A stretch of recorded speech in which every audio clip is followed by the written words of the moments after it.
प्रश्न में हमें जो बाल्टी दे रखी है वो बेलनाकार दे रखी है। तो बेलनाकार जो हमारे पास बाल्टी है उसकी जो त्रिज्या है उसको 18 दे रखी है और ऊंचाई 32 दे रखी है। तो बेलनाकार बाल्टी की त्रिज्या ये आपके पास दे रखी है 18 सेंटीमीटर और ऊंचाई दे रखी है 32।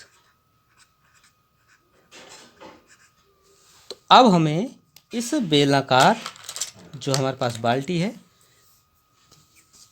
इसका आयतन निकालना है। तो बेलनाकार बाल्टी का आयतन तो ये हो जाएगा पाई आर स्क्वायर एच। तो पाई की वैल्यू हम छोड़ देते हैं क्योंकि आगे भी इसका यूज होगा और उसको हम आसानी से काट सकते हैं। गुणा गया 18 का वर्ग गुणा गया 32। ठीक है, तो ये हो जाएगा पाई गुणा गया 18 गुणा गया 18 और गुणा गया 32। इसको इतना ही रहने देते हैं, ठीक है, क्योंकि ये आगे कट सकता है। अब इस बाल्टी से जब हम मिट्टी फैलाते हैं, रेत को फैलाते हैं, तो खाली भूमि पर हम शंक्वाकार ढेरी बनाते हैं। अब शंक्वाकार ढेरी की ऊंचाई तो हमें दे रखी है 24, लेकिन उसकी त्रिज्या नहीं दे रखी। तो माना शंक्वाकार ढेरी की त्रिज्या लिख दें, त्रिज्या बराबर आर है। वह ऊंचाई कितनी दे रखी है? ऊंचाई कितनी दे रखी है? 24। तो शंक्वाकार ढेरी का आयतन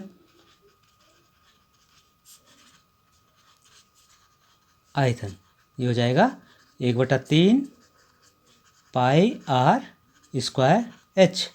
1/3 पाई आर की वैल्यू कैपिटल आर रख देंगे, गुणा गया 24। अब क्योंकि दोनों के आयतन बराबर हैं, क्योंकि दोनों के आयतन बराबर हैं,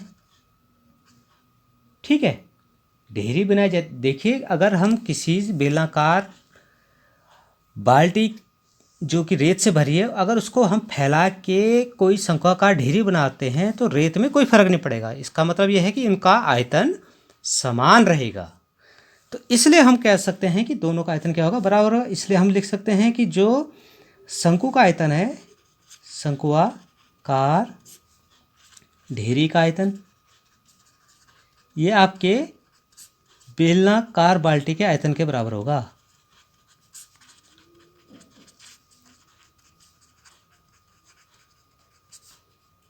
इसलिए हम लिख सकते हैं 1/3 पाई आर स्क्वायर इंटू 24 बराबर पाई गुणा गया 18 गुणा गया 18 गुणा गया 32।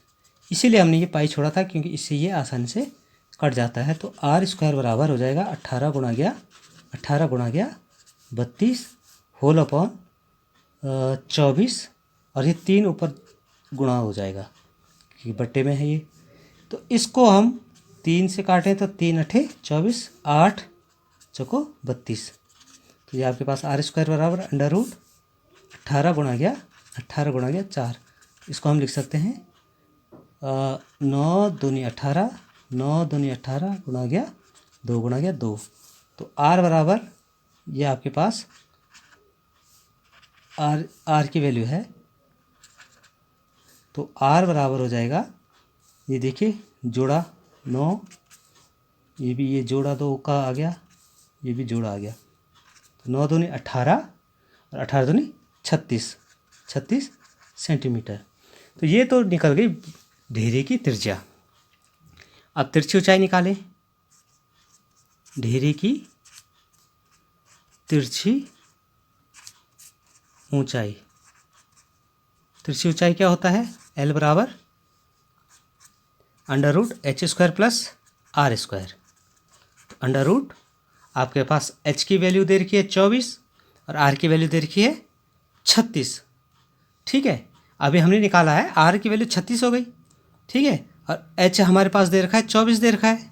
प्रश्न में दे रखा है शंक्वाकार ढेरी का ऊंचाई 24, तो 24 का वर्ग प्लस आर मीन्स 36 का वर्ग।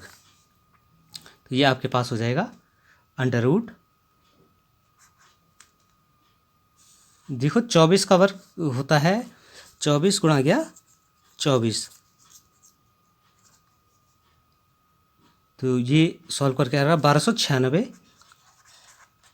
प्लस 36 का वर्ग। मैं 36 का वर्ग निकाल देता हूँ, 6 6 6 6 18 3 21, और ये आ रहा आपके पास 576। तो ये जोड़ दीजिए, तो ये 6 और 6 12, 9 और 7 16 और 1 17, 12 5 17 1 18, 1872। ठीक है, अब 1872 का वर्गमूल हम निकाल लेते हैं। तो मैं अलग से इसको 1872 का वर्गमूल निकाल दे रहा हूँ। तो ये हो जाएगा 4 चको 16, 2 4 और 4 8, और ये हो जाएगा आपके पास 8 8 3 24, तो 43.27 सेंटीमीटर। तो इससे क्या पता चला कि ढेरी की त्रिज्या, इसलिए ढेरी की त्रिज्या बराबर, ये तो हमारे पास आ गई है 36 व तिरछी ऊंचाई 43.27 सेंटीमीटर आंसर।